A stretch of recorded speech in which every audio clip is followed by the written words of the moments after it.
প্ৰথমে মই সাংবাদিক বন্ধুসকলক ধন্যবাদ জ্ঞাপন কৰিছোঁ।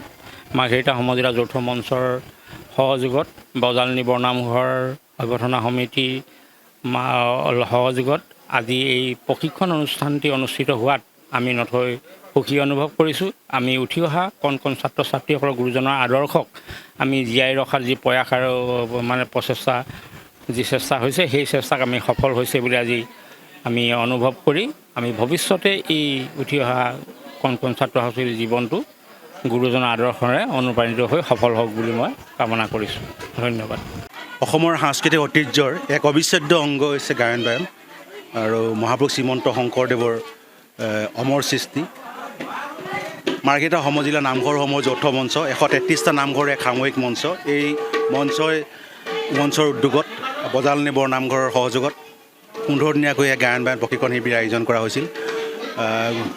প্ৰায় 18গৰাকী নতুন প্ৰজন্মৰ শিশুৱে এই গায়ন বায়ন প্ৰশিক্ষণ শিবিৰত অংশগ্ৰহণ কৰিলে আৰু তেওঁলোকে গায়ন বায়নৰ যি আদিপাঠ এয়া নিশ্চিতভাৱে এই প্ৰশিক্ষণ শিবিৰৰ জৰিয়তে তেওঁলোকে শিক্ষা ল'লে। আমি গুৰুজনাৰ যি আদৰ্শ, গুৰুজনাৰ যি ধৰ্ম সংস্কৃতি, ইয়াক আমি আচলতে নতুন প্ৰজন্মৰ মাজত লৈ যাব লাগিব। তেতিয়াহে আমি গুৰুজনাৰ আদৰ্শক আগুৱাই লৈ যাব পাৰিম। আৰু গতিকে এই প্ৰচেষ্টা আমাৰ সদায় অব্যাহত থাকিব, যাতে মহাপুৰুষ শ্ৰীমন্ত শংকৰদেৱে অসমীয়া জনজীৱনক যি ধৰ্ম সংস্কৃতিৰে চহকী কৰি থৈ গ'ল, ধৰ্ম সংস্কৃতিৰে যি মহিমামণ্ডিত কৰি থৈ গ'ল, নতুন প্ৰজন্মৰ মাজত যাতে আমি লৈ যাব পাৰোঁ, ইয়াৰ সকলো দিশ সেই দিশখিনিৰ ক্ষেত্ৰত আমি সদায় গুৰুত্ব দিছোঁ। অকল এই দিশখিনিয়ে নহয়, ইয়াৰ লগতে আধ্যাত্মিকতাৰ জড়িত হৈ আছে। এই আধ্যাত্মিকতাৰ দিশতো আমি নতুন প্ৰজন্মক দীক্ষিত কৰি তুলিব লাগিব। কেৱল ধৰ্ম সংস্কৃতি ৰক্ষা কৰিলে নহ'ব, ইয়াৰ সমান্তৰালভাৱে আধ্যাত্মিকতা ৰক্ষা কৰিব লাগিব। আৰু মই ভাবোঁ যে এটা বৃহত্তৰ মাকুমকিলা অঞ্চল, প্ৰায় 30টা নামঘৰেৰে পৰিপূৰ্ণ এটা অঞ্চল। এই অঞ্চলটোত এই নতুন প্ৰজন্মৰ যিসকল গায়ন বায়নত প্ৰশিক্ষণ লৈছে, এইসকলে ভৱিষ্যত সময়ত এগৰাকী বায়ন হিচাপে, এগৰাকী গায়ন হিচাপে নিজকে পৰিচিত কৰিবলৈ সক্ষম আৰু ভৱিষ্যত সময়ত ইয়াত যি ভাওনা সংস্কৃতি, ইয়াক উজ্জীৱিত কৰিবৰ কাৰণে বা ধৰি ৰাখিবৰ কাৰণে এই নতুন প্ৰজন্মই কাণ পাতি ল'ব, এই আশা কৰিছোঁ। আজি সদৌ মাৰ্ঘেৰিটা সমজিলাৰ যি যৌথ মঞ্চ নামঘৰৰ তেখেতসকলৰ উদ্যোগত আৰু আমাৰ এই মাকুমকিলাৰ বজালনী বৰনামঘৰত আজি 15 দিনীয়া গায়ন বায়নৰ যি প্ৰশিক্ষণ সত্ৰ কৰ্মশালা অনুষ্ঠিত হৈছিল, আজি ইয়াৰ সফল সামৰণি হৈছে বুলি অনুভৱ কৰিছোঁ। আমি আজি এই 15টা দিন কমলাবাৰী থোলৰ এই গায়ন বায়ন ইয়াত প্ৰশিক্ষণ প্ৰদান কৰিছোঁ। আমি নিমিত্তহে মাত্ৰ, আমি গুৰুজনাই দি থৈ যোৱা সেই আদৰ্শক আমি সমাজৰ এই কণ কণ মইনাসকলৰ লগত তেখেতসকলৰ হাতৰ পৰশত সেই বাজনাসমূহ প্ৰাণ পাই উঠিব বুলি আশা কৰিছোঁ। 15টা দিনত শিকি আচলতে একো আমি তৰিব নোৱাৰোঁ, তথাপিও প্ৰাৰম্ভিক যিখিনি আমাৰ চাহিনী হওক, ধেমালি আমি মাত্ৰ আৰম্ভ কৰিছোঁ। ভৱিষ্যতে আকৌ তেখেতসকলে আমাক কথা দিছে যে ইয়াক ক্ৰমাগতভাৱে আগুৱাই নিয়াৰ ক্ষেত্ৰত তেখেতসকলে সহায় কৰিব। সেয়েহে আমিও আশাবাদী, এই কণ কণ মইনাসকলৰ গুৰুজনাৰ প্ৰতি যি আদৰ্শ আকৃষ্ট হৈ, গুৰুজনাৰ আদৰ্শৰ প্ৰতি আকৃষ্ট হৈ তেখেতসকলে আৰু আগুৱাই যাব বুলি আশা কৰিছোঁ। প্ৰথমে মই সাংবাদিক বন্ধুসকলক ধন্যবাদ জ্ঞাপন কৰিছোঁ।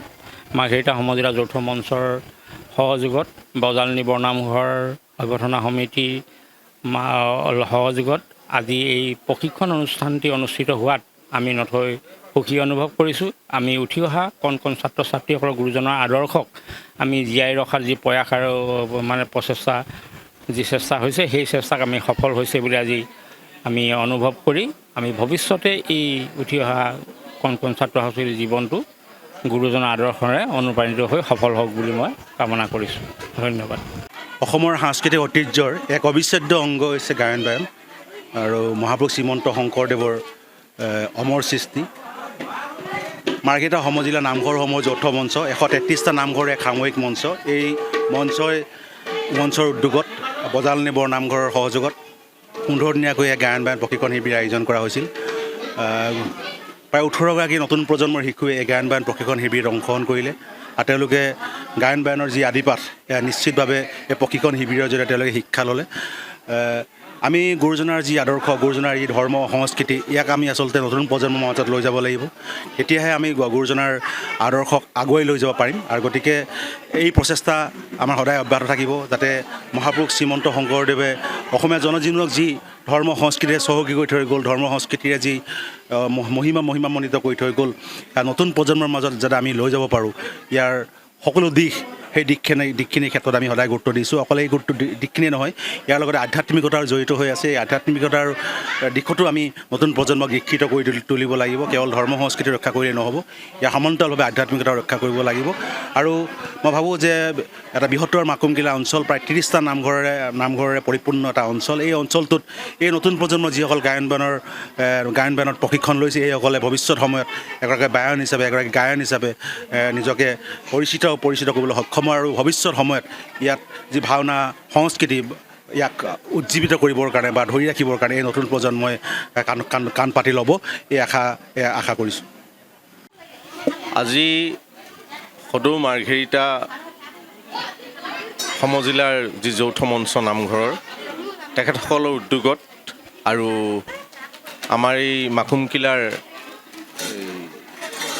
গজালনী বৰনামঘৰত আজি 15 দিনীয়া গায়ন বায়নৰ যি প্ৰশিক্ষণ সত্ৰ কৰ্মশালা অনুষ্ঠিত হৈছিল আজি ইয়াৰ সফল সামৰণি হৈছে বুলি অনুভৱ কৰিছোঁ আমি আজি এই 15টা দিন কমলাবাৰী থোলৰ এই গায়ন বায়ন ইয়াত প্ৰশিক্ষণ প্ৰদান কৰিছোঁ আমি নিমিত্তহে মাত্ৰ আমি গুৰুজনাই দি থৈ যোৱা সেই আদৰ্শক আমি সমাজৰ এই কণ মইনাসকলৰ লগত তেখেতসকলৰ হাতৰ পৰশত সেই বাজনাসমূহ প্ৰাণ পাই উঠিব বুলি আশা কৰিছোঁ 15টা দিনত শিকি আচলতে একো আমি তৰিব নোৱাৰোঁ তথাপিও প্ৰাৰম্ভিক যিখিনি আমাৰ চাহিনী হওক ধেমালি আমি মাত্ৰ আৰম্ভ কৰিছোঁ ভৱিষ্যতে আকৌ তেখেতসকলে আমাক কথা দিছে যে ইয়াক ক্ৰমাগতভাৱে আগুৱাই নিয়াৰ ক্ষেত্ৰত তেখেতসকলে সহায় কৰিব